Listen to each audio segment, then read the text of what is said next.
Hola chicos, esta noche comenzamos con un tema un poco menos filosófico y mucho más graso. Comida chatarra medieval. Sí, incluso en un mundo sin cadenas de comida rápida, máquinas expendedoras o carritos de perritos calientes, la gente todavía encontraba formas de comer bocadillos. Y déjame decirte, algunas cosas eran deliciosas, algunas cosas eran perturbadoras, todo era profundamente medieval. Entonces, antes de ponerte cómodo, tómate un momento para darle me gusta al video y suscribirte, pero solo si realmente disfrutas lo que hago aquí. Y déjame saber en los comentarios desde donde nos estás sintonizando y qué hora es para ti. Siempre es fascinante ver quién se une a nosotros desde todo el mundo. Ahora, atenúe las luces, tal vez encienda un ventilador para lograr ese suave zumbido de fondo. Y empecemos juntos con calma el viaje de esta noche. En un mundo donde la mayoría de los snacks parecían sospechosos y tenían peor sabor, los buñuelos de manzana eran una rara opción. Dulce, picante y ligeramente peligroso, como toda buena decisión medieval. Estos pequeños discos dorados eran lo más parecido a una dona medieval, menos el glaseado y las normas de seguridad alimentaria. Entonces, ¿qué contenía exactamente un buñuelo en aquella época? Manzanas, obviamente, pero no del tipo brillante y pulida que encontramos en el supermercado. Piense en cosas pequeñas, ácidas y nudosas que crecían detrás de la cervecería y que pueden o no haber sido robadas del árbol de un vecino. Los picaron, los revolvieron en una masa gruesa de harina, huevos y, a veces, cerveza porque el agua siempre era una apuesta, y la cerveza hacía que todo pareciera un poco más alegre. Luego vinieron los fritos. La fritura en el siglo XIV era un tipo especial de drama. El aceite, normalmente grasa de cerdo, se reutilizaba hasta que probablemente pudiera botar. Añadió sabor, lo cual es una palabra generosa, pero el resultado fue algo picante, crujiente y extrañamente adictivo. Un buñuelo recién salido de la sartén era un pequeño trozo de alegría. Bordes crujientes, centro suave y un leve riesgo de quemaduras por terceros. Si uno tenía suerte y era rico, podía espolvorearse con azúcar importada, un lujo que también servía como muestra de orgullo social. Para todos los demás, un chorrito de miel o almíbar especiado funcionó. De cualquier manera, era lo suficientemente dulce como para distraerte del resto de tu dieta, que en su mayoría consistía en repollo haciéndose pasar por otras cosas. Los buñuelos eran comida callejera. Lo cogías en una feria, después de la iglesia o en los días de mercado cuando necesitabas un capricho y no te importaba tener grasa en la túnica. A los niños les encantaron. A los adultos les encantaron. Los pájaros intentaron robármelos. Fueron divertidos, rápidos y lo suficientemente indulgentes para hacerte olvidar los nabos encurtidos que te esperaban en casa. Y sí, a veces estaban demasiado cocidas o las manzanas estaban más ácidas que dulces o la masa estaba sospechosamente masticable. Pero cuando eran buenos, eran realmente buenos. Un bocado y de repente entendiste por qué la gente soportaba la vida medieval. Si los buñuelos de manzana eran la versión medieval de un donut, entonces las cuajadas de queso eran, bueno, una especie de palomitas de maíz medievales. Del tamaño de un bocado, ligeramente chirriante y tremendamente inconsistente. No eran llamativos. No se derritieron. No se estiraron. En realidad, no hicieron prácticamente nada. Y eso es lo que los hizo perfectos. Seamos claros. El queso medieval no aspiraba a la gloria de Instagram. Se preparaba rápidamente, se comía más rápido y se esperaba que sobreviviera a largos viajes, a un almacenamiento cuestionable y a que alguna cabra lo pisara de vez en cuando. La cuajada de queso era esencialmente queso para bebés. Los primeros trozos frescos antes de que la rueda se endureciera se transformara en algo que también podría usarse como material de construcción. Estos pequeños grumos de alegría láctea eran un subproducto del proceso de elaboración del queso. Los granjeros separaban la leche en curdos y suero usando rennet, lo que suena sofisticado hasta que te das cuenta de que proviene del revestimiento del estómago de un animal bebé. Pero bueno, funcionó.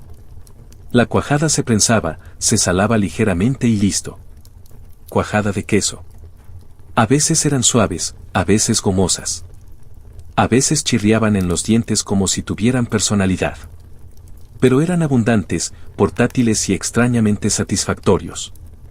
Y en una época en la que la merienda solía consistir en pan viejo o caldo frío, los kurdos lo sintieron como una victoria. A los monjes les encantaban. Los viajeros los empacaron.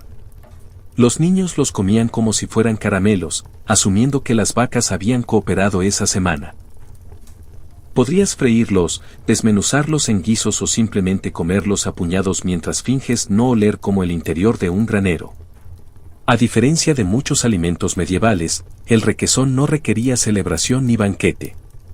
No se guardaban para días festivos ni para santos. Estaban ahí, reconfortantes, familiares, ligeramente masticables. El amigo que siempre aparece nunca supera sus expectativas, pero es extrañamente confiable cuando todo lo demás se desmorona. ¿A veces tenían un sabor un poco extraño? Claro, la frescura era un espectro en la Edad Media, pero con suficiente sal y entusiasmo, la mayoría de la gente no se quejaba.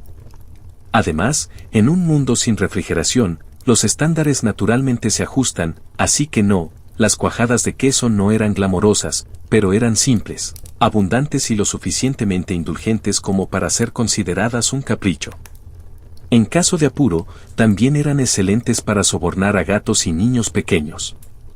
Los nabos no son postre. Empecemos por ahí.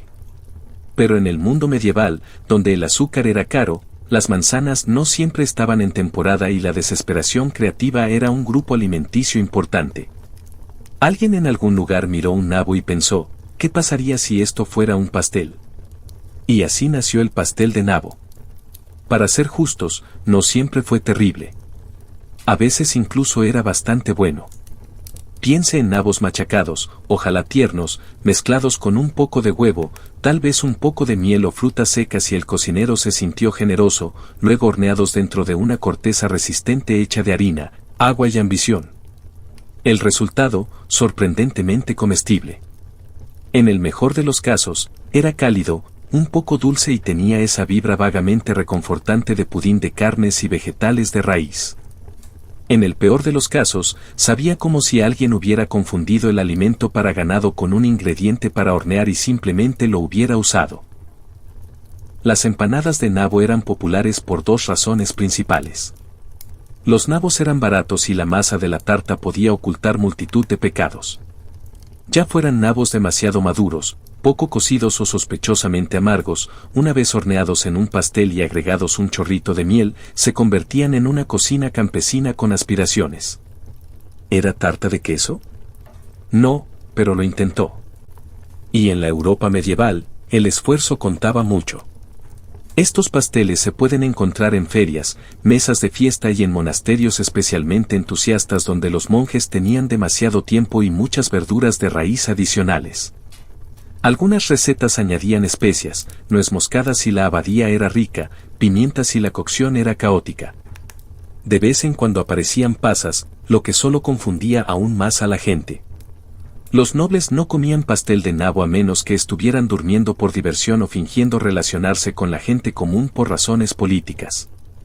Pero para todos los demás, fue el postre. Algo así como una ocurrencia de último momento con la pastelería. Y aún así, a pesar de su lógica cuestionable, el pastel de nabo sobrevivió. A la gente le gustó, o al menos no les desagradó lo suficiente como para dejar de hacerlo.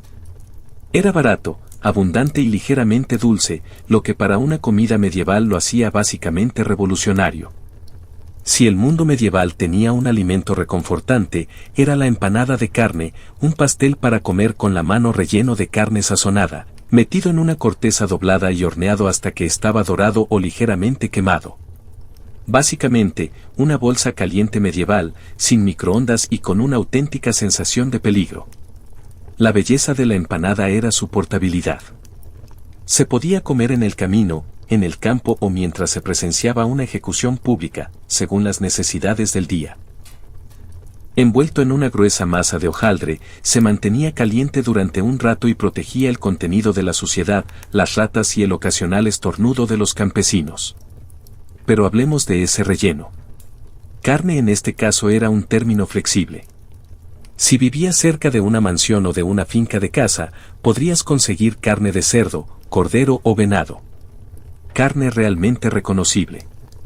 Y si no, bueno, las opciones se ampliaron drásticamente. Conejo, paloma, anguila, erizo. Todo lo que alguna vez tuvo patas o se deslizó podría ser cortado en cubitos, condimentado y escondido dentro de una masa con una posibilidad plausible de negación. Las especias se utilizaban a menudo para realzar el sabor o, más realista aún, para distraernos de él. La pimienta, la salvia y el ajo ayudaron, pero no pudieron ocultar por completo el hecho de que la carne había estado reposando unos días más de lo debido. Aún así, en una época en la que la refrigeración era una fantasía y el almuerzo a menudo consistía simplemente en pan y cebollas, una empanada de carne parecía un capricho. Incluso existían versiones vegetarianas rellenas de tubérculos, puerros o queso para los días de ayuno o para los más devotos. Pero no os equivoquéis, los de carne fueron los que más gustaron a todo el mundo. Eran grasosos, calientes y reconfortantes. No preguntaste qué había dentro, simplemente lo comiste y esperabas que el cocinero estuviera de buen humor. Y en caso de que te lo estés preguntando, sí. La gente a veces marcaba la corteza con iniciales o símbolos para reclamar su propiedad, especialmente entre mineros y trabajadores. En algunos lugares, la corteza era especialmente gruesa en un borde, de modo que podía sostenerse con las manos sucias y luego arrojarse a los espíritus, o más realista aún, a las ratas. ¿Entonces eran buenos? A menudo, sí. ¿Eran misteriosos? Siempre. Pero eso era parte del encanto. No comiste una empanada de carne para sentirte seguro. Lo comiste porque sabía bien y estabas dispuesto a aceptar las consecuencias. En un mundo donde cepillarse los dientes significaba enjuagarse con vino y esperar lo mejor, las semillas de hinojo confitadas eran lo más parecido que tenían los medievales a respirar mentas. Pequeños, azucarados y vagamente herbals, eran en parte un capricho, en parte una ayuda digestiva y en parte un peligro dental. Todo envuelto en un único crujido extrañamente satisfactorio. Estas pequeñas semillas generalmente estaban recubiertas de una dura capa de azúcar, lo que no era poca cosa. En la Edad Media, el azúcar debía importarse, hervirse, batirse y verterse a mano, lo que significa que alguien en algún lugar realmente creía en el potencial de estos pequeños bocadillos. Eran especialmente populares en las casas nobles, donde se podía servir a los invitados un pequeño plato de ellos después de la cena para refrescar la boca y probablemente para distraer la atención del cordero que todavía estaba adherido a sus muslos. En cuanto al sabor, las semillas de hinojo tenían un fuerte sabor parecido al regaliz. O bien los amabas o bien los tragabas cortésmente y asentías con gratitud. La capa de azúcar ayudó, pero siempre estaba ese inconfundible toque herbal, el tipo de cosa que te hace sentir elegante y ligeramente confundido al mismo tiempo. Las semillas confitadas también tenían una función que cumplir, la digestión. La gente creía que el hinojo ayudaba a asentar el estómago, especialmente después de una comida copiosa que incluía 3 tipos de aves y una cantidad alarmante de hidromiel. Piense en ellos como la versión medieval del chicle cruzado con Tums, pero con mayor potencial de astillar un diente. Y sí, fueron difíciles. Como romper tu mer si estás demasiado confiado. Duro. No masticaste semillas de hinojo confitadas casualmente. Primero probaste uno, lo mordiste con cuidado, escuchaste lentamente si había crujidos y luego te comprometiste. Fue una situación de riesgo-recompensa cada vez. Mientras que los ricos los comían como si fueran tic-tacs medievales, la gente común de vez en cuando conseguía versiones falsas que generalmente contenían miel, hierbas trituradas y un vago optimismo.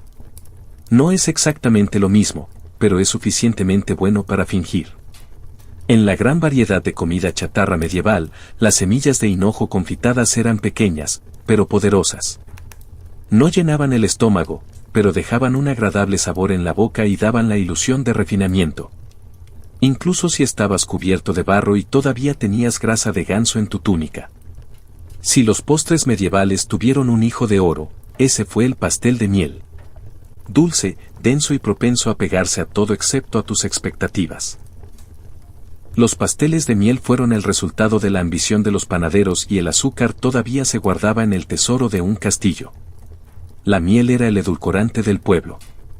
Suponiendo que esas personas tenían abejas, acceso a ellas o no tenían miedo de trepar a los árboles y recibir picaduras en la cara. Estos pasteles solían elaborarse con harina, agua y generosas cucharadas de miel. O al menos lo que se consideraba cucharadas en una época en la que las cucharas se usaban principalmente para pelear entre hermanos. El resultado, una loza firme y masticable que podría ser un bocadillo delicioso o un tope de puerta improvisado, dependiendo de cuánto tiempo haya estado cerca del hogar. A veces se añadían especias si en la casa había un sentimiento de riqueza o de ostentación. La nuez moscada, el clavo de olor o la canela podrían darle al pastel de miel un toque especial. Y por destello nos referimos a la capacidad de hacer que un pueblo entero hable de tu receta durante una semana. También se añadían frutos secos, siempre que no hubieran sido robados por los niños del lugar o transformados en vino. Los pasteles de miel eran populares en fiestas, festivales y bodas. Principalmente porque se podían preparar con anticipación, no se echaban a perder rápidamente y podían sobrevivir si se caían al suelo, se pisaban o se les arrojaban a alguien en una pelea de comida leve. También se utilizaron como regalos, sobornos y, en ocasiones, declaraciones pasivo-agresivas. Aquí, hice esto para ti. Es dulce, a diferencia de tu personalidad. Estructuralmente no eran lo que llamaríamos delicados. Muchos parecían ladrillos compactos. Para cortarlos se necesitaba un cuchillo resistente y la silenciosa esperanza de que nadie nos estuviera viendo luchar. Comerlos era más fácil. Simplemente no esperes un bocado esponjoso. Estos pasteles fueron hechos para la vida medieval. Resistente, duradero y recubierto con suficiente miel pegajosa para que tus manos se sientan como si hubieras perdido una batalla contra una colmena. Pero fueron satisfactorios. Tenían sabor a calidez y a indulgencia, como el raro momento en el que no estabas masticando cebada salada o ahuyentando ratas de tu armario. Eran alegría envuelta en azúcar con la suficiente masticabilidad como para contar como cardio. Chicharrones de piel de pescado fritos, posiblemente el bocadillo más inesperadamente delicioso surgido de una cultura que también pensaba que el pastel de anguila era una buena idea. Estas tiras crujientes y saladas no eran glamorosas, pero eran eficientes. No desperdicies nada y no te faltará, especialmente cuando trabajas con un pez que, francamente, huele como si te estuviera juzgando. Seamos honestos, nadie se propuso inventar esto. Lo más probable es que algún cocinero ahorrativo se quedara mirando un montón de pieles de pescado desechadas y pensara: ¿y si simplemente lo freímos? Un chorrito de grasa caliente después y se hizo historia, o al menos nació algo vagamente comestible. La piel de pescado era abundante, sobre todo en los pueblos costeros o cerca de los ríos, donde el arenque, el bacalao o cualquier cosa extraída del agua se procesaba en el lugar. La carne fue a la olla, las cabezas al gato y la piel, que fue arrojada a una sartén con aceite burbujeante, se sometió a chisporroteo. El resultado fue sorprendentemente adictivo. Un bocadillo fino y crujiente que crujía como una hoja seca, pero sabía a océano concentrado. Una pizca de sal elevó la experiencia.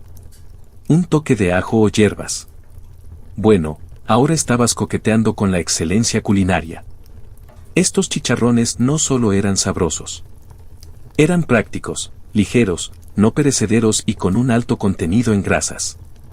Exactamente lo que un cuerpo medieval ansiaba después de un día de transportar leña o defender a las ovejas de otros. Los soldados los empacaron. Los marineros vivían de ellos. Los campesinos los vendían a la entrada de las tabernas por unas pocas monedas. Y la satisfacción de alimentar a los borrachos con algo más fuerte que su conversación. ¿A veces todavía tenían escamas? Sí. ¿A veces se curvaban en formas extrañas que te hacían cuestionar tus decisiones de vida? Además, sí. Pero según los estándares medievales, eran absolutamente elegantes, crujientes, sabrosas y era poco probable que provocaran disconformidad. El único inconveniente real es el olor.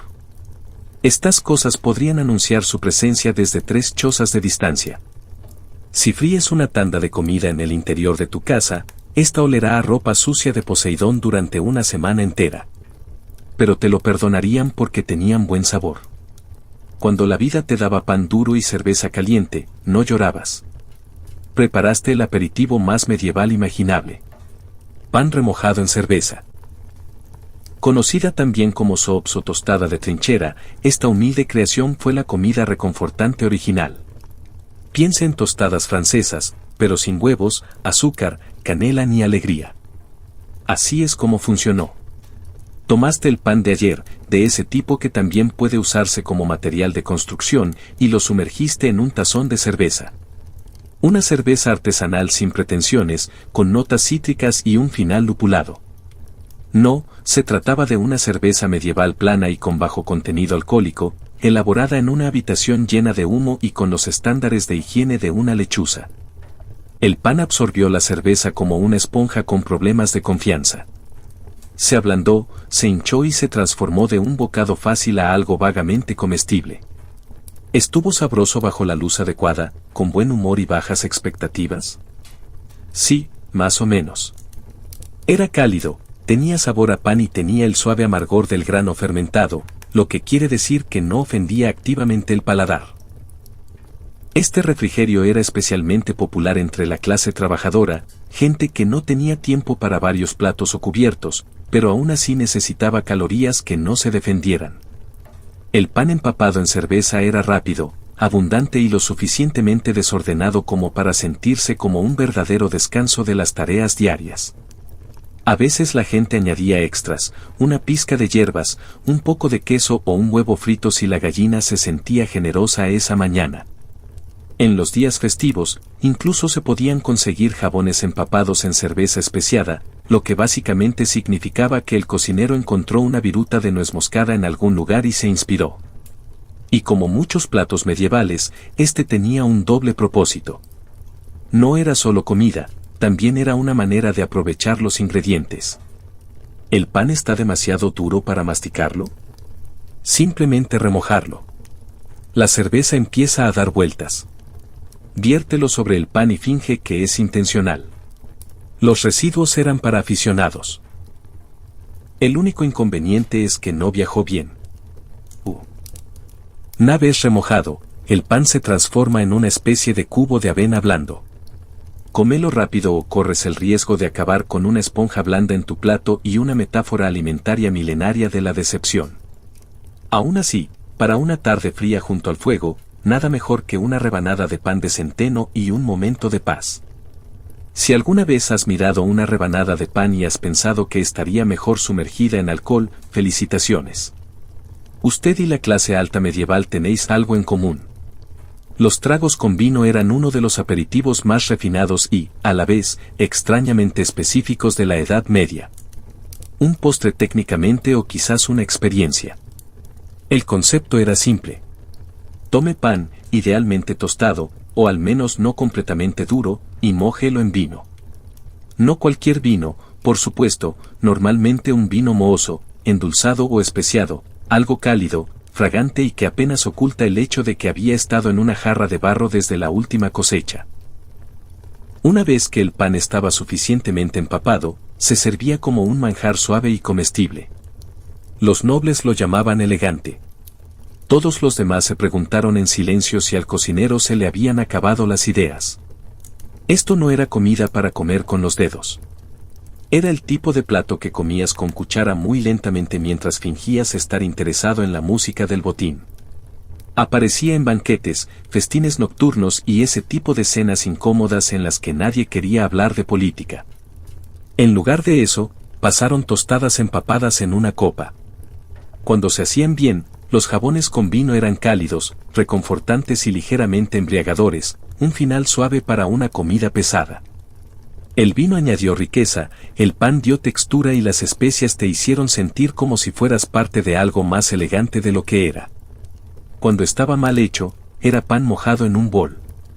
Ninguna cantidad de canela podría ocultar la sensación de estar masticando un error medieval. A veces se añadían frutos secos o nueces para darle un toque especial, a veces queso y, ocasionalmente, un huevo entero. En ese momento, dejó de ser un snack para convertirse en un juego de adivinanzas culinario. Los campesinos elaboraban sus propias versiones, generalmente utilizando vinagre barato o cerveza en lugar de vino. No era postre. Fue la cena o el desayuno, o como quiera llamar a una comida que te dejó a la vez lleno y confundido. Aún así, los jabones y el vino tenían poder de permanencia. Estaban cálidos. Se estaban llenando. Y le dieron a la gente medieval un sabor de indulgencia, incluso si sabía a esponja empapada en moho y arrepentimiento. En la Edad Media, los frutos secos eran un manjar muy preciado. Azucarado, exótico y lo suficientemente estable como para sobrevivir a toda una cruzada. Pero seamos claros, esta no era una mezcla de frutos secos moderna con un empaque lindo y realista.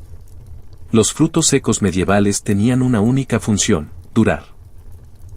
El gusto era opcional. Textura agresivamente masticable. Daños dentales, prácticamente una garantía. Empecemos con lo básico. Tenías los productos habituales: pasas, higos, dátiles y, si eras realmente elegante, ciruelas pasas importadas. Se trataba de frutas que habían sido secadas al sol, ahumadas o, en algunos casos, simplemente olvidadas en el alféizar de una ventana hasta que ya no se consideraban húmedas. Estaban arrugadas, duras y alarmantemente densas. Algo así como una cápsula del tiempo comestible de la última cosecha. Lo bueno es que la fruta seca era dulce. Realmente dulce.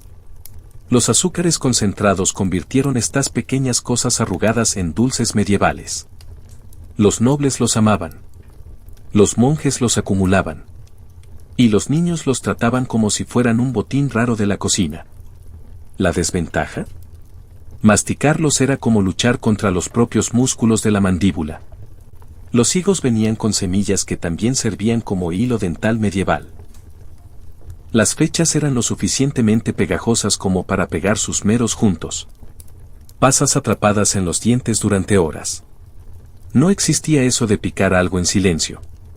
Aún así, la fruta seca tuvo sus momentos. Se utilizaba en tartas, se añadía a las gachas o se picaba y se echaba en pasteles de miel para crear la ilusión de variedad. La gente rica podía envolverlos en masa, rociarlos con agua de rosas o remojarlos en vino como si estuvieran tratando de impresionar a un invitado de Florencia. Para la gente común, conseguir fruta seca era una ocasión especial. Generalmente unas vacaciones, una boda o el único día del año en el que alguien recuerda que existías. Cuando eso sucedía, lo comías lentamente, con respeto, posiblemente mientras te escondías en el granero para no tener que compartir. El almacenamiento fue fácil. La fruta seca no se echaba a perder rápidamente y a menudo se guardaba en pequeñas bolsas de tela o en ollas de barro. Se endureció con el tiempo, sí, pero eso lo convirtió en un bocadillo más duradero o posiblemente en un proyectil si eras creativo y tenías hermanos menores. En resumen, la fruta seca era dulce, lujosa y ligeramente peligrosa. Se quedó contigo, a veces literalmente. Te despiertas con hambre. ¿Quieres algo sustancioso, algo frito, algo que pueda picar? Presentamos la bola de morcilla, un refrigerio medieval tan denso, tan atrevido, tan descaradamente rico en hierro, que hace que los rollitos de salchicha modernos parezcan tímidos palitos de pan. Fruto de la noble tradición de aprovechar cada parte del animal, estas sabrosas esferas fueron la prueba de que quien no desperdicia no quiere, incluso si lo que no se desperdicia es sangre. Vamos a desempacarlo. Primero, recoge sangre fresca del animal. Generalmente de cerdo, aunque, sinceramente, cualquier sangre serviría en caso de apuro. Luego lo mezclas con avena, cebolla, lo coces, es decir carne, grasa y especias. Una vez que esas gachas morbosas alcanzan el nivel justo de pegajosidad macabra, se les da forma de bolas y se fríen en grasa chisporroteante hasta que el exterior se vuelve crujiente como si tuviera algo que demostrar. El resultado, esferas oscuras y crujientes de sustento repleto de proteínas con un sabor rico y terroso, que es un código para que sientas el sabor del hierro y el misterio durante el resto del día. Se servían mejor calientes, recién salidos de la sartén, aunque a veces se comían fríos si el apetito superaba el miedo a la grasa solidificada. Los nobles podían aderezarlos con pimienta o servirlos con huevos y cerveza. Los campesinos estaban felices de no tener que volver a masticar repollo hervido. Las bolas de morcilla no eran elegantes, pero sí prácticas, fáciles de transportar, ricas en calorías y alarmantemente saciantes. Si comieras 2 podrías saltarte el almuerzo. Si comiste 4, probablemente eras herrero o estabas intentando ganar un desafío. Estos bocadillos eran habituales en ferias, mercados y puestos callejeros donde todo olía a ganado y a ambición. Eran especialmente populares en los meses más fríos porque ¿qué calienta más el alma que el coágulo frito? Por supuesto, las bolas de morcilla no eran para todos. A algunas personas no les gustó la textura. A otros no les gustó el concepto. Pero en un mundo donde la supervivencia era lo primero y el sabor ocupaba el segundo lugar, estos pequeños bocados carnosos se ganaron su lugar en el Salón de la Fama de la comida chatarra medieval. Olvídate de todo lo que sabes sobre los panqueques. Estas no eran pilas esponjosas con jarabe de arce y crema batida. Los panqueques medievales eran más delgados, más duros y se cocinaban con suficiente manteca como para hacer que tus arterias consideraran una jubilación anticipada. Pero hicieron el trabajo. Y en un mundo donde la otra opción para desayunar era una sopa aguada y triste por su duración, eran una especie de capricho. Estos panqueques, hechos con una humilde mezcla de harina, huevos y agua o cerveza, se vertían sobre una plancha de hierro caliente cubierta de grasa de cerdo burbujeante. Sin sartenes antiadherentes, no hay control de porciones. Usted simplemente sirvió y esperó. El resultado, un círculo plano e irregular con bordes dorados y crujientes y un centro ligeramente masticable. El tipo de panqueque que podría sobrevivir a un paseo a caballo y aún ser casi comestible al llegar. A veces estaba un poco quemado, a veces estaba un poco crudo, a veces encantador. Ambos. El sabor dependía de lo que tuvieras. Un chorrito de cerveza le dio un toque agradable. Una cucharada de miel, un lujo. Una pizca de hierbas o cebollas, una aventura, pero la mayor parte del tiempo era solo panqueque y grasa. Se sirve caliente y se inhala como si acabaras de escapar de un recaudador de impuestos. Estos panqueques eran democráticos. Todos los comieron. Campesinos, nobles, monjes, comerciantes. Algunos los pusieron en capas con queso. Algunos los sumergieron en caldo y otros simplemente los enrollaron y dieron por terminado el día. Podrías comerlos dulces, salados o tostados hasta quedar irreconocibles. Y si te sobraron, apílalas y haz como si fueran un pastel o una armadura. Eran especialmente populares durante la Cuaresma y otros días de ayuno cuando la carne estaba prohibida. Los panqueques se convirtieron en un vacío legal, fritos, abundantes y, de alguna manera, humildes e indulgentes a la vez. Además, eran recipientes excelentes para disfrazar otros ingredientes que no tenían por qué estar en la boca. Y aunque quizá no fueran bonitos, los panqueques medievales perduraron en el tiempo. No necesitaban elogios. Solo necesitaban una sartén caliente y un estómago dispuesto. A medio camino entre la merienda y el sacramento, encontramos la medieval. Una galleta fina, crujiente y sospechosamente ligera que se mueve entre el postre y el desafío dental. Había obleas por todas partes. Fuera de las iglesias, en las ferias de los pueblos, en manos de los monjes y, a veces, flotando en la sopa como un crutón sagrado y plano. Vamos a aclararlo. No estamos hablando de delicias rellenas de crema bañadas en chocolate. Las obleas medievales estaban hechas de harina, agua, huevos y no mucho más. Si te sentías elegante, podías agregar una pizca de miel o agua de rosas, pero la mayoría se quedó con lo básico. Masa fina vertida sobre planchas de metal caliente prensadas entre dos placas abrasadoras como una prensa de panini medieval. El resultado, algo que parecía propio de una ceremonia de comunión y que sabía a papel crujiente con ambiciones. Las obleas eran populares porque eran portátiles, se preparaban rápidamente y, lo mejor de todo, podían venderse en grandes cantidades obteniendo una ganancia considerable. Los vendedores se instalaban afuera de las iglesias en los días festivos y agitaban pilas de hostias calientes hacia los fieles cuando salían de la misa. Compra ahora, peca después no era el lema, pero era la sensación general. A menudo se moldeaban con símbolos religiosos, patrones florales o la vaga impresión del rostro de un santo, dependiendo del molde de hierro y de lo cansado que estuviera el panadero. Estos diseños no mejoraron el sabor, pero sí te dieron algo para mirar mientras masticabas pensativamente y pretendías no estar decepcionado. Estructuralmente, las obleas eran delicadas. Se agrietaban si los mirabas mal y se hacían añicos si intentabas romperlos limpiamente. Almacenarlos era un desafío, transportarlos aún más, lo que hacía que comerlos al aire libre fuera un asunto de alto riesgo que involucraba migas, viento y arrepentimiento. Aún así, eran amados, ligeros, crujientes y vagamente festivos. Las obleas eran la versión medieval de darse un capricho sin arruinar por completo la digestión ni el bolsillo. Para los nobles, venían apilados con frutas o con capas de queso blando. Para todos los demás, se vendían por docenas en puestos callejeros y se comían inmediatamente antes de desintegrarse en confeti comestible. Chúpatelo. Incluso el nombre suena pegadizo. Este dulce medieval era esencialmente fruta que había sido hervida hasta dominarse, ahogada en almíbar y sellada en un frasco como un pequeño y dulce rehén.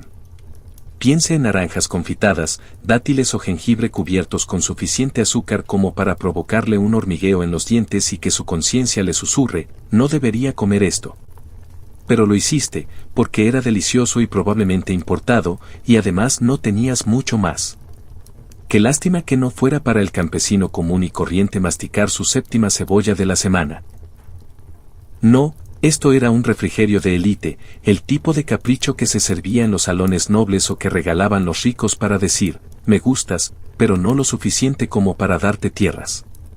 El azúcar era caro y las frutas no siempre estaban en temporada, así que se reservaba para ocasiones especiales, como bodas o visitas reales, o los miércoles, si eras escandalosamente rico y estabas fuera de control. El proceso de preparación era ambicioso. Primero, hervías la fruta en almíbar, tal vez miel, tal vez azúcar refinado si tu comerciante de especias te debía un favor. Luego, la escurrías, la dejabas secar un poco y repetías varias veces, porque una vez no era suficiente. No solo estabas conservando fruta. Estabas declarando la guerra a la humedad misma. Finalmente, el resultado era un bocado de caramelo brillante, con tonos joya, masticable, intenso y tan dulce que probablemente podría usarse como arma en dosis suficientes. Algunas versiones eran suaves y almibaradas, servidas en frascos de vidrio ornamentados. Otras eran secas, rebozadas en azúcar extra y servidas como delicados cubitos de hipoglucemia medieval. Pero no se equivoquen, el subket venía con estatus. Decía que tenías acceso a azúcar, frutas comerciales y al menos un sirviente dedicado exclusivamente a remover cosas que no querían ser removidas. Las bandejas de subket se pasaban después de los banquetes como monedas de oro comestibles. Los invitados tomaban un trozo, sonreían amablemente y al instante se arrepentían de no haber tomado 3. En cuanto a los plebeyos, observaban desde la cocina y tal vez lamían una cuchara si nadie los veía.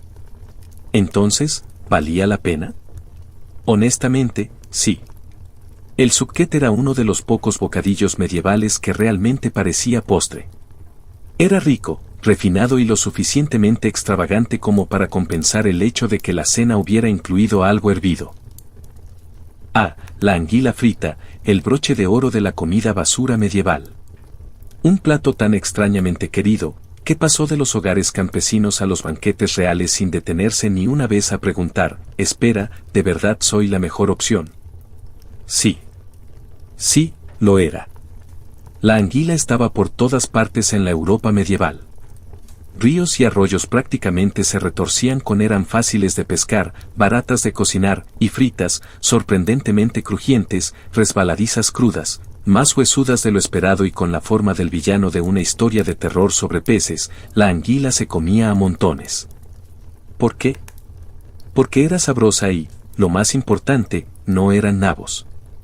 Para prepararla, primero había que pescar la anguila, normalmente de noche, cuando se deslizaban por aguas poco profundas como fideos sensibles. Luego venía la desagradable tarea de despellejarlas, que era menos como preparar un pescado y más como luchar con una cuerda mojada que no quería morir. Una vez sometidas, las anguilas se picaban, se sazonaban si uno se atrevía y se echaban en grasa caliente hasta que la piel se doraba y la carne se endurecía hasta adquirir un sabor ligeramente atractivo. El producto final, un bocado crujiente y sabroso con un sabor rico y ligeramente aceitoso, como si el pollo a los calamares tuviera una crisis de identidad en la cocina de una taberna. La anguila frita se servía en ferias, festines y comidas al borde de la carretera. INS, y créanlo o no, durante los ayunos religiosos. Así es. La anguila no era técnicamente carne, así que se colaba en las lagunas legales de la dieta como si fuera ella misma. Los monjes la comían. Los nobles la hacían alarde. Los reyes la rellenaban en pasteles y la exhibían en banquetes como la serpiente marina que siempre quiso ser. Claro, tenía huesos, muchos, y sí, ocasionalmente se retorcía mucho después de morir. Pero si podía superar eso y la inquietante sensación de estar comiendo al villano de un cuento popular con moraleja, la anguila frita era realmente deliciosa. Piel crujiente, tierno por dentro y lo suficientemente grasiento como para hacerte sentir que vivías demasiado peligrosamente para un miércoles por la tarde. Hoy, podría parecer extraño. En aquel entonces, era un manjar, un pequeño milagro resbaladizo que mantenía los estómagos llenos y los menús extraños. En el mundo antiguo, Mesopotamia se encontraba en la encrucijada del misterio y la mitología. Y en ninguna parte era esto más evidente que en su forma de ver los sueños. Para sumerios, acadios, asirios y babilonios, un sueño no era solo una experiencia privada y sin sentido. Era un telegrama divino, un correo electrónico sobrenatural enviado directamente de los dioses al subconsciente. Ignorarlo era como dejar un mensaje de Enlil sin leer. Peligroso. Alrededor del 2500 a.C. Los mesopotámicos habían desarrollado un sistema completo de interpretación de sueños, registrado en tablillas de arcilla con escritura cuneiforme. No eran novedades para la hora de dormir. Se utilizaban en el arte de gobernar, la medicina y los rituales religiosos. Los reyes posponían las guerras si un sueño inquietante sugería malos augurios. Los agricultores no plantaban si veían una cabra volar por el cielo mientras dormían. El mundo en el que creían hablaba constantemente. Su trabajo era escuchar con los ojos cerrados. Los intérpretes profesionales de sueños, llamados sacerdotes Baru, eran el equivalente antiguo de los analistas freudianos sin diván. Se formaban en bibliotecas de textos de presagios como el Iskar-Sak, un elaborado manual de sueños que clasificaba los sueños y sus significados de forma a veces absurda, pero de maneras inquietantemente precisas. Soñar con comer dátiles. Buen augurio. ¿Soñar con que se te caen los dientes? ¿Esperar una muerte en la familia? ¿Soñar con sexo con una diosa? Bueno, felicidades. O eres divinamente favorecido o maldecido con arrogancia. Estos libros de sueños no pretendían adivinar significados. Presentaban causa y efecto. Como si los sueños fueran ecuaciones. A es igual a B. Ver una serpiente. Esperar una traición. Caer desde un tejado. Se avecina una demanda. El mundo de los sueños era lógico, simplemente operaba con la lógica divina, que era mucho más extraña que la razón humana. Pero los mesopotámicos no se limitaban a la interpretación. También practicaban la incubación de sueños. Si un gobernante quería la guía de los dioses, podía dormir en un templo en circunstancias especiales, ayunar, realizar rituales de purificación, tal vez algunas ofrendas de incienso y esperar un sueño revelador. La idea era que ciertos entornos fortalecían la conexión divina, la hacían más clara y menos propensa a pesadillas con cabras borrachas. Para los mesopotámicos, el mundo de los sueños no era un misterio por resolver. Era un reino. Navegar con precaución, reverencia y una enorme biblioteca de tablillas de arcilla. Creían que los dioses siempre hablaban. Bastaba con estar dormido para oírlos. En el antiguo Egipto, los sueños no eran meros sucesos nocturnos. Se consideraban textos sagrados en movimiento. Los egipcios creían que los sueños eran mensajes de los dioses, los antepasados o incluso del propio Ka, el doble espiritual de una persona. Todo sueño, bueno o malo, tenía una intención. Podía advertir, bendecir, instruir o aterrorizar. Para la época del Imperio Nuevo, alrededor de 1550 a 1070 a.C., los egipcios habían comenzado a registrar sus interpretaciones en lo que se convertiría en algunos de los primeros manuales de sueños de la historia. Uno de los ejemplos más famosos es el libro de sueños Ramisidia, escrito en papiro y descubierto en la aldea de Der el Medina. No era una lectura ligera. Es esencialmente una herramienta de diagnóstico divino que enumeraba cientos de sueños e interpretaba cada uno en función de si el resultado sería favorable o desastroso. Sin embargo, la lógica no siempre era intuitiva. Por ejemplo, si un hombre ve comer carne de cocodrilo en sueños significa que se convertirá en un alto funcionario. Extraño, sí. Pero en la cosmología egipcia, el cocodrilo estaba vinculado al dios Obek, quien encarnaba la fuerza y el poder. Comer cocodrilo significaba absorber rasgos divinos. Ese es un presagio digno de un ascenso. Cada entrada en el libro de sueños comenzaba con la frase, si un hombre se ve a sí mismo, seguida de un escenario simbólico. No se trataba de conjeturas generales. Provenían de siglos de conocimiento ritual, visiones personales y la tradición del templo. Y las interpretaciones a menudo eran binarias, marcadas como buenas o malas con tinta roja y negra. Si tu sueño se clasificaba como malo, era hora de encender incienso y rogar a un sacerdote que interviniera. Los sacerdotes en los complejos de templos, especialmente aquellos que servían a deidades sanadoras como Sorker o Tot, a veces ofrecían servicios de incubación de sueños, donde los suplicantes dormían en el templo y esperaban guía o sanación a través de visiones. La idea era abrir un canal divino mediante la purificación, la oración y el sueño controlado. Esto no era simple superstición. Era la salud, la adivinación y la teología, todo en una sola noche de descanso. Los sueños también influían en la magia y la medicina. Se podían recetar amuletos para ahuyentar pesadillas recurrentes. Se podían realizar rituales específicos para borrar un sueño, de forma similar a cómo se borra una maldición. Para los antiguos egipcios, la mente dormida no era un estado de inactividad. Era un escenario donde dioses, demonios y espíritus de los muertos podían aparecer y ofrecer vislumbres de verdades ocultas si se contaba con la sabiduría y un sacerdote para descifrarlos. En el mundo griego antiguo, los sueños eran más que susurros divinos. Eran citas clínicas con los dioses. Central para esta creencia era la práctica de la incubación, un ritual en el que las personas dormían dentro de un templo con la esperanza de recibir una visión curativa. Y ninguna deidad estaba más estrechamente vinculada a esta práctica que Asclepius, el dios de la medicina. En los templos conocidos como Aspiera, que salpicaban el mundo griego desde Epidoris hasta Pérgamo, los enfermos, los esperanzados y los desesperados acudían en busca de curas. Pero en lugar de píldoras o pociones, se les recetaban el sueño, sagrado, intencional y realizado bajo condiciones espirituales específicas. Antes de entrar en los dormitorios del templo o abatón, la persona se sometía a purificación, baño, ayuno y, en ocasiones, a sacrificios animales. Solo después de estos rituales podía acostarse en una cama de piedra y esperar la aparición del dios en sueños. ¿Los resultados? Según inscripciones y testimonios antiguos, algunos pacientes soñaban con Esapio tocándolos con su bastón o con serpientes, su animal sagrado, deslizándose sobre sus cuerpos. Despertaban sanados o, al menos, creían haber recibido instrucciones divinas sobre qué hacer a continuación. Ya fueran sueños reales, psicosmáticos o provocados por placebo, los efectos eran profundos. Los médicos griegos, incluido Hipócrates, reconocían el valor de los sueños en el diagnóstico.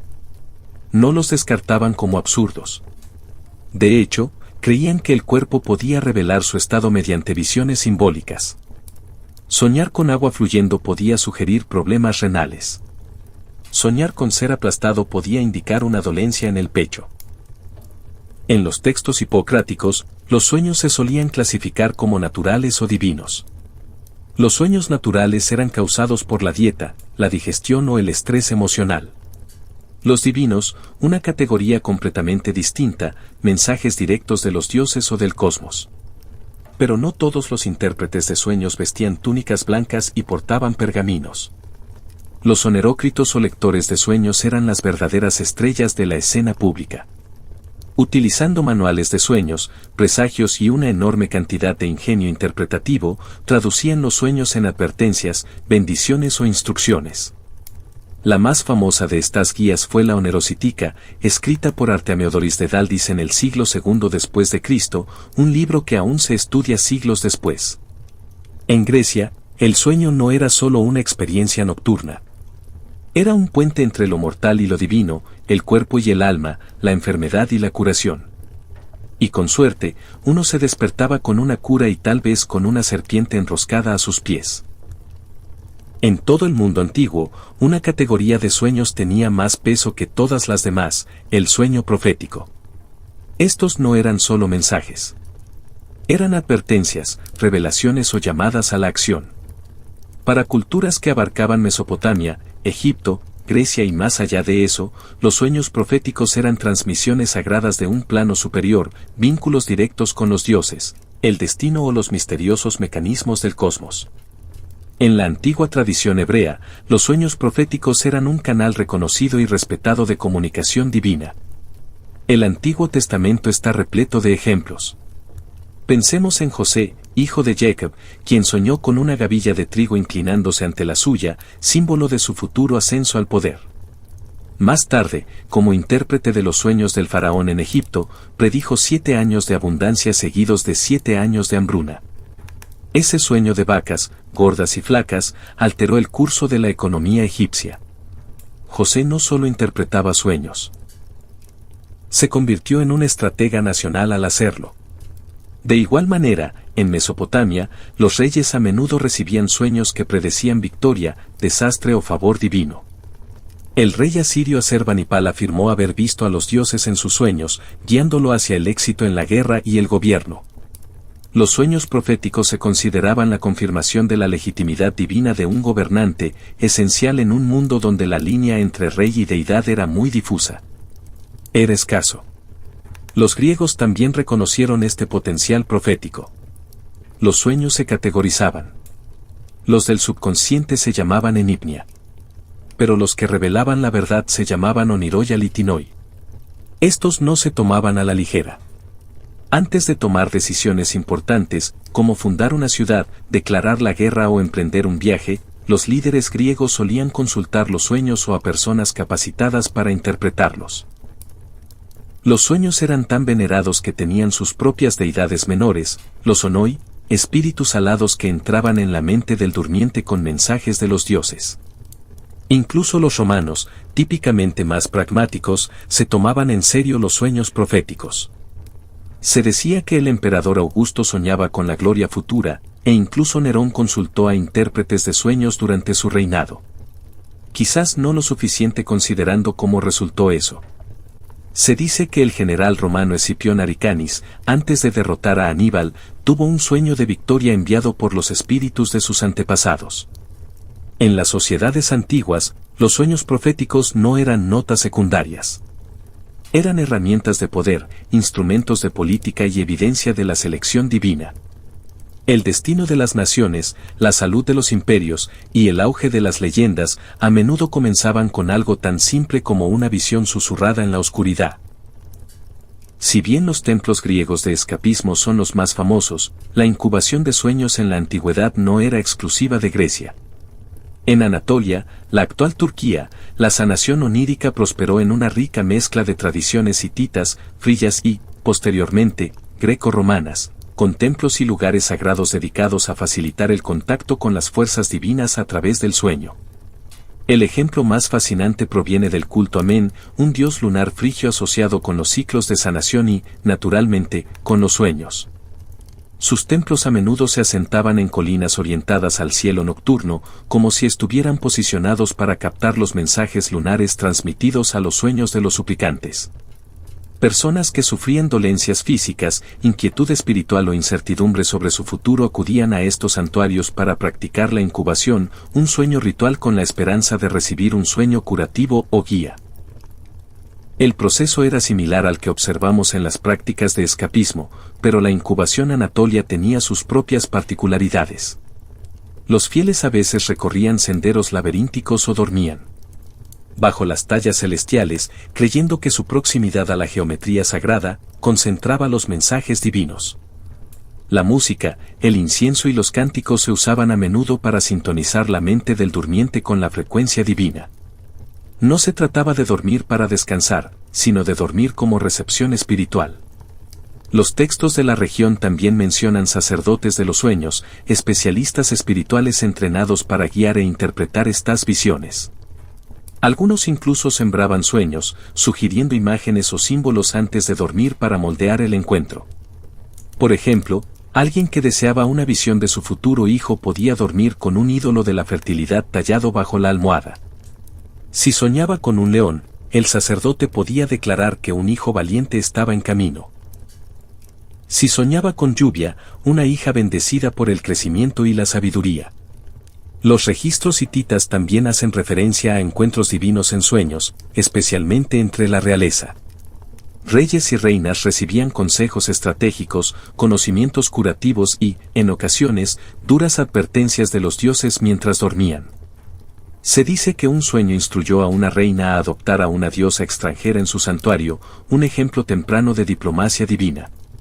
La incubación de los sueños en Anatolia no era solo personal. Era comunitaria y cósmica. Los peregrinos viajaban largas distancias, a menudo formando comunidades temporales de sanación, unidos no por la sangre, sino por la vulnerabilidad y la esperanza compartidas. Y a través del sueño, creían que los dioses podían restablecer el curso de sus vidas. En Anatolia, soñar no era pasivo. Era un acto de participación ritual donde la sanación y la profecía fluían no de la lógica, sino del lenguaje silencioso del sueño. Para el siglo II d.C., el antiguo arte de la interpretación de los sueños había madurado hasta convertirse en un oficio disciplinado. Y un hombre se encargó de sistematizarlo todo. Artodoris de Daldis, un griego de Asia Menor, escribió la Onera Critica, el manual de sueños más completo e influyente del mundo antiguo. Y a diferencia de los escribas místicos que lo envolvían todo en un misterio divino, Artodoris abordaba los sueños con la precisión metódica de un erudito y la curiosidad de un psicólogo astuto. La Oneritica no era un panfleto místico. Era un tomo de 5 libros escrito en griego claro, lleno de miles de escenarios oníricos y sus significados, extraídos de entrevistas personales, registros de templos y documentos públicos. Actuaciones. Artemodoris afirmaba haber pasado décadas recopilando relatos de sueños de personas de todos los ámbitos, marineros, comerciantes, prostitutas, soldados. Su lógica: si quieres comprender el alma de una cultura, escucha sus sueños. Organizó los sueños en categorías, acciones, animales, profesiones, funciones corporales e incluso tipos de relaciones. Soñar con volar podía sugerir libertad o arrogancia. Soñar con estar desnudo en público, dependiendo de la clase social, podía significar vergüenza o poder futuro. Soñar con la caída de dientes significaba una pérdida, generalmente de familiares. Esta última parece haber perdurado a lo largo de los siglos. Pero lo que hace único a Artemodoris es que enfatizaba el contexto. A diferencia de los libros de sueños anteriores, que daban significados estáticos, Artemodoris enfatizaba la importancia del estatus, el género, la ocupación y las circunstancias vitales actuales del soñador. Un hombre rico soñando con un naufragio significaba problemas comerciales. Un hombre pobre soñando con lo mismo podría encontrar nueva fortuna. La interpretación no era universal. Era a medida, casi como la psicoterapia primitiva. Artemodoris también abordó el simbolismo de frente. Comprendió que los sueños usaban metáforas e ironía. Soñar con morir no significaba muerte. Podía significar renovación. Soñar con sexo no siempre se refería al deseo. Podía indicar dominio, luchas de poder o culpa. Sus interpretaciones se mueven en una extraña línea entre lo profundamente lógico y lo increíblemente extraño. La onerítica no era solo una curiosidad. Se utilizó durante siglos en todo el Imperio Romano y el mundo bizantino. Influyó en los intérpretes de sueños medievales y fue traducida al árabe, manteniendo viva la llama mucho después de la caída de los templos clásicos. Con Teodoro, el sueño se convirtió en un texto para estudiar, decodificado no solo para la profecía, sino para la comprensión. Puede que no creyera que los sueños provenían de los dioses, pero ciertamente creía que provenían de un lugar profundo, extraño y digno de explorar. No todos los sueños en el mundo antiguo eran regalos de los dioses. Algunos eran terrores de las profundidades, visiones oscuras e inquietantes que se creía provenían de espíritus inquietos, fuerzas demoníacas o incluso del propio inframundo. Estas no se consideraban meras noches de insomnio. Eran advertencias, castigos o presagios de lo venidero. Los babilonios fueron de los primeros en diferenciar los sueños de origen divino de los que provenían de fuerzas malévolas. Si un sueño causaba miedo, enfermedad o angustia, se consideraba contaminado y se llamaba a un sacerdote para realizar rituales apatropeicos, hechizos de purificación, ofrendas o acciones simbólicas diseñadas para neutralizar el efecto del sueño. Por ejemplo, si alguien soñaba con ser perseguido por un demonio, el intérprete podía recomendar dormir con un amuleto protector bajo la almohada o quemar incienso de cedro para alejar a los malos espíritus. Los egipcios también tenían una idea bien desarrollada de la prevención de las pesadillas. Se creía que ciertos sueños eran causados por entidades maliciosas, incluidos los muertos. Se usaban amuletos con el ojo de Horus o imágenes de Bes, el dios enano que protegía a los hogares de las fuerzas oscuras, para protegerse de estos ataques. Algunas personas incluso recitaban hechizos para borrar los sueños al despertar, tratando la pesadilla como una maldición contagiosa que debía ser eliminada mediante palabras, antes de que pudiera manifestarse en el mundo físico. En el pensamiento griego, las pesadillas a menudo significaban un mensaje no de los olímpicos, sino de deidades católicas, dioses de la tierra y del inframundo. Hades, Pespanani e incluso las aterradoras furias Arín podían aparecer en sueños para expresar el desagrado divino o señalar un crimen impune. Los soñadores que ignoraron estas advertencias lo hicieron a su propio riesgo. El filósofo Platón, en la República, incluso describió el sueño como un campo de batalla entre la razón y el apetito, donde las partes inferiores del alma se descontrolan. Para él, la pesadilla no era solo una advertencia espiritual, sino psicológica, una indicación de que su yo interior estaba desequilibrado. Incluso los romanos, prácticos como siempre, temían los sueños con ciertos animales, como búhos, serpientes o lobos, como señales de muerte inminente, traición o guerra. Creían que los muertos podían visitar a los vivos a través de los sueños, a veces para advertir, a veces para acusar. En todas las culturas, las pesadillas eran más que malos sueños. Eran vistos como banderas rojas cósmicas, recordatorios de que los mundos visibles e invisibles estaban siempre conectados, y que incluso en el sueño no había un verdadero escape del destino. En el mundo antiguo, los sueños no eran solo espirituales. Eran activos políticos. Los gobernantes, sacerdotes, generales y profetas a menudo utilizaron los sueños como armas para justificar decisiones, influir en la opinión pública o consolidar la autoridad. Cuando los dioses hablaban mientras dormían, los que tenían poder se apresuraban a decir, hablaron conmigo. Tomemos como ejemplo a Alejandro Magno. Antes de conquistar Egipto, supuestamente soñó que el dios Amón lo recibía como hijo. Al llegar al oasis de Ceiba, el oráculo local confirmó el sueño, declarando a Alejandro descendiente divino. ¿Fue real el sueño? ¿Fue una puesta en escena? No importaba. El mensaje consolidó su gobierno y lo pintó como algo más que un mortal, un dios viviente a los ojos de sus tropas y súbditos. Los sueños fueron especialmente útiles durante las transiciones políticas o tiempos inciertos. En la antigua Roma, Augusto afirmó haber soñado con una gran victoria en Actium, que obtuvo contra Marco Antonio y Cleopatra. Posteriormente, este sueño fue inmortalizado en la literatura y en las monedas, convirtiéndolo en una narración sagrada. Los emperadores posteriores siguieron su ejemplo. Si los dioses apoyaron tu sueño, ¿quién se atrevió a oponerse a tus acciones? Los sacerdotes y los oráculos a menudo contribuyeron a esto. La interpretación de los sueños se convirtió en una herramienta teológica, especialmente cuando se alineaba con los intereses de un gobernante o la élite del templo. Supongamos que un gobernador rebelde soñaba con un desastre. El sacerdote podría interpretarlo como un castigo divino por desafiar la autoridad imperial. Por otro lado, los sueños de fecundidad y victoria, interpretados correctamente, podrían envalentonar a los líderes a iniciar campañas, aumentar los impuestos o promulgar reformas. Esto no se limitó a los hombres. La reina Hatshepsut de Egipto afirmó en las inscripciones de los templos que su nacimiento fue predicho en un sueño por el dios Amón, quien se apareció a su madre y profetizó un gobierno divino. Al presentar su reinado como destinado en sueños, fortaleció su legitimidad en un trono dominado por hombres. Los profetas en la Biblia hebrea también usaban los sueños para desafiar a los reyes. Daniel, por ejemplo, interpretó el sueño de Nabucodonosor de una gran estatua que predecía el ascenso y la caída de los imperios. No era solo lectura de sueños. Fue geopolítica envuelta en alegoría. En toda civilización, los sueños permitieron a los líderes decir, esta no es solo mi voluntad. Es la voluntad del cielo. Ya fuera una revelación divina o una propaganda calculada, los sueños eran una moneda poderosa que convertía el subconsciente en arte de gobernar, una visión a la vez.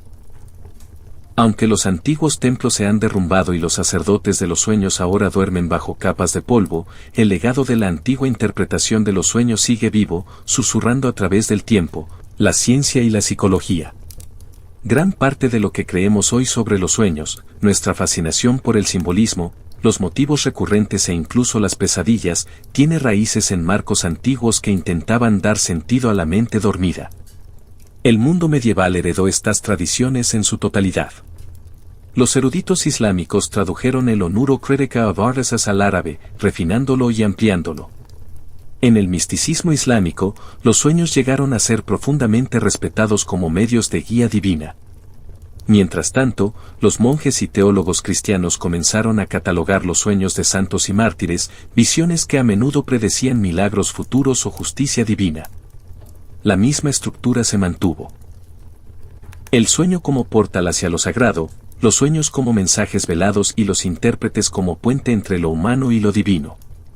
Avanzando rápidamente hasta los siglos XIX y XX, conocemos a Sigmund Freud, quien, a pesar de rechazar las interpretaciones religiosas, tomó prestado en gran medida de la estructura velados y los intérpretes